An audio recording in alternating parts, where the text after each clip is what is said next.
Okay guys, Rich Farmer here with KRC Realty, Property Management and Mortgage. We do a ton of property management, a lot of fee management as well. And I have 7 tips for those that are looking to get into the property management business, or they have a property or two that they're managing.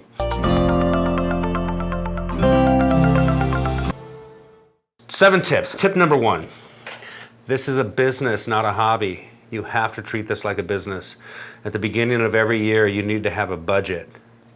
Everything you do is based on that budget. You have to have a budget. You have to have track your variances from year to year, figure out how you're going to improve on that. When I sit down with an owner, I ask the owner what their goals are. Some owners say, happy with the cash flow, just want to keep my tenants in there. Other owners are saying, I want to make as much money as I can out of this property. So if you're fine, and you're the type of owner that says, "Oh, I haven't raised rents on my tenants for the last 5 years, 6 years, because they're really good." Well, consumer price index is going up. Things are going up every year. So that tells me that you're losing money. So you can either run it as a business or run it as a hobby. I would recommend running it as a business. You need to have the budget, track your variances, you have the right forms in place. So that's tip number 1. Tip number 2, you really have to have a really good property. And what I mean by good property, it doesn't have to be a new property, but it has to be one that has pride of ownership. Your property has to look good from the curb. It has to look good from the inside. If the tenants feel that you don't care about it, honestly, they're not going to care about it. If the property looks really good when people drive up, you're going to attract a lot more tenants. Tip number 3, you want to attract as many tenants as you possibly can. And the best way to do that is to have great exposure, great pictures. When you put your property on the market, you want to take the time, even if you have to pay $150 to have a professional photographer come in. Once they have those pictures, you have them for life. If a tenant moves out a year later and the next one moves out a year later, or even 2 years later, you still have those same marketing pictures. You can use the same pictures over and over again. So it's worth it. So many people take pictures with their iPhone, which are great. I've done plenty of pictures with the iPhone. I got a 4K lens on mine, and I can do the saturation and clean it up and add lighting. If you're good with stuff like that, you can definitely make that work, and that'll work out for you. But you need to make sure that you have a great property and attract as many tenants as you possibly can, because the more tenants you attract, the better pool you're going to be able to pull from. I mean, if you only have one person and he's kind of iffy, you're going, well, he was late, his last, landlord said he was only late twice last year. I'd rather have somebody that wasn't late at all last year. So that's the person you need to find, the person that doesn't have any hiccups or anything like that. Number 4, screen your tenants. You need to screen your tenants. You need to see what their work history is. One of the things that they look at when you go to buy a home is, banks are pretty frugal with their money, and they're pretty stingy on who they lend out sometimes. But work history, the banks require that you be in the same line of work for at least the last 2 years, or 2 out of the last 5 years. So they want to make sure that you're just not moving around from job to job to job. You're selling, you're working the fast food business one day, and then all of a sudden you're working at the zoo for 6 months during the summer, and now all of a sudden you're working, someplace out at some restaurant doing something else.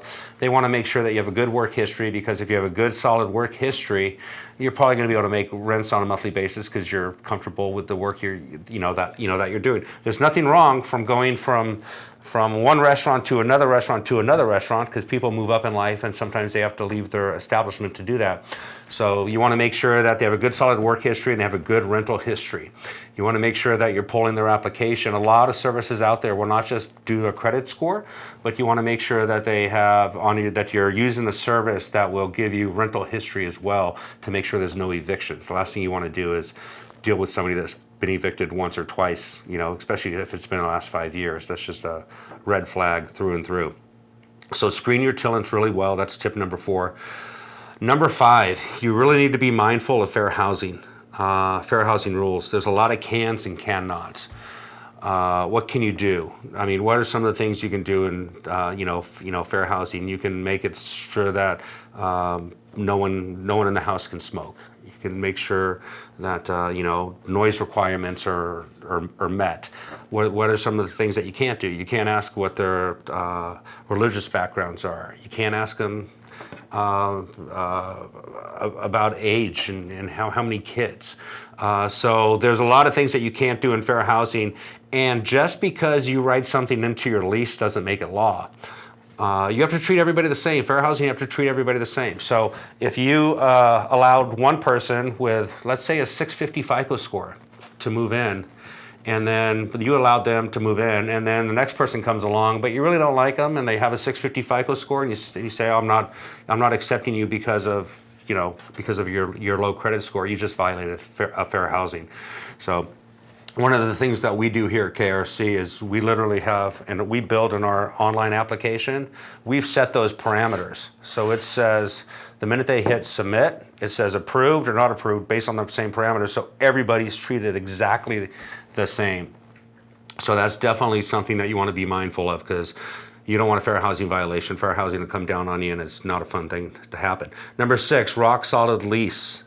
You definitely want to have a rock solid lease. The lease we use at KRC, it's an 18-page lease, and it represents the owner the best that we can. We get our lease through Kimball, Tyree, and St. John, KTS, one of the largest law firms in the state of California.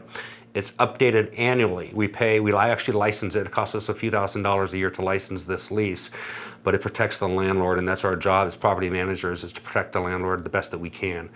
And I've been to court. I've been doing this for a very, very long time. I've been to court probably 250 times. And I can tell you the first thing the judge says is when a landlord says, well, I told them that they couldn't do that, the judge is going to say, what's the lease say?